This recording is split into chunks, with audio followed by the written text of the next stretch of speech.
Lots of NFT news today. Let's start with some headline bangers. Lamborghini is launching the first NFT collection on the VV marketplace. This is dropping in 4 days and you can get your hands on one. I don't know what's going to be, maybe 50, 100 bucks, but this is the first time I see the interactive logo on a VV NFT. What that means is that you can drive this Lamborghini through augmented reality on real streets. This could be a really cool function where you drive it remotely through your iPhone, and maybe they have some game mechanics in the future for this. If you're a Lamborghini enthusiast, then it's going to come in these 4 colorways, which I believe is in Spanish. Verde is green, so I know there's one in green. I don't know what the rest of those are. Next up, Amazon is going all in on Web3 with a $20 million investment into Super Plastic. If you don't know Super Plastic, they're more known for being an iconic streetwear fashion brand. They'd have pop-up stores in real life. They even done collaborations with Gucci. With a total of $58 million raised to date, not to mention the secondary royalties from their initial NFT launch, which was over $15 million, they're looking to pitch a TV film series. Amazon has a first look deal here, so if they like what they see, you might see it on Amazon Prime soon. Definitely an interesting move on Amazon's part. They're not known for being the most modern, hip, or cutting edge. Here they're trying to reach into the younger audience. Kudos to you guys. Let's see how this unfolds. But you know who's always on trend, and that is South Korea. Well, guess what? Their K-pop girl group has launched an NFT that allows the community to vote on what songs make it to their final album. Koreans, they're always on the cutting edge. I'm telling you. Squid Games, Parasite, BTS, Kia, Hyundai, LG, Samsung, they have it all, and now they're all over NFTs. What's interesting about this is that this is already executed. Over 57,340 governance tokens has been utilized to pick the first song for this K-pop group. CEO of the agency states that he's not trying to create an NFT-centered governance. What they're trying to focus on is creating a service that fans can participate in. And that's what I've been telling everyone. Doesn't matter if people like profile pictures, art, whatever, NFTs Web3 is going to make services for fans better. The Bitcoin NFT ecosystem has a lot of success and some controversy. They've passed over 100,000 NFTs minted. This has caused transaction fees to soar with over 600,000 collected by miners already. This is only going to increase. But the controversy that we're seeing today is by none other than a Bored Ape owner who burned their Bored Ape to move it over to the Bitcoin NFT ecosystem.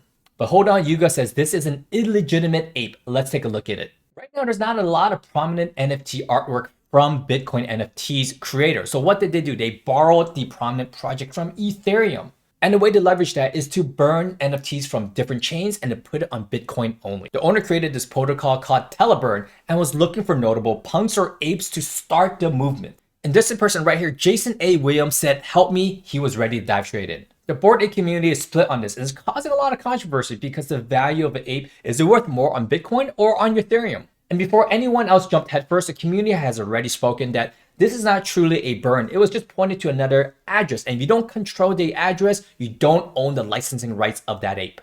With every NFT collection, there is a master contract that mints the NFTs. For Ethereum, it's that long one right there. So what happened when the owner burned the Bored Ape Yacht Club NFT and put it on the Bitcoin blockchain? It had a new master contract, but used the same picture of that from the Ethereum network. So although the ape is the same picture as the Ethereum network, the master contract is completely different. And that's why Yuga Labs came out and said, hey, if it's not minted from this master contract, there's no licensing rights there. And therefore, Yuga Labs says that Bored Ape 1626 is an illegitimate ape.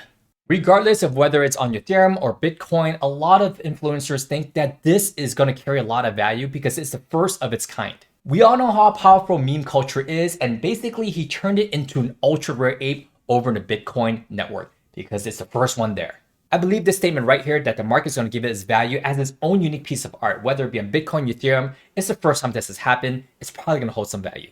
And in super exciting news, at least to me because I love Final Fantasy, the makers of Final Fantasy, Square Enix, is going to launch an NFT game specifically on Polygon. It was originally tapped to launch on Ethereum, but of course, for better transaction speeds, low gas fees, they moved on over to Polygon. All right, this game is called Symbiogenesis. Say it 10 times fast. It's going to launch in spring of 2023, although we don't know much details about it.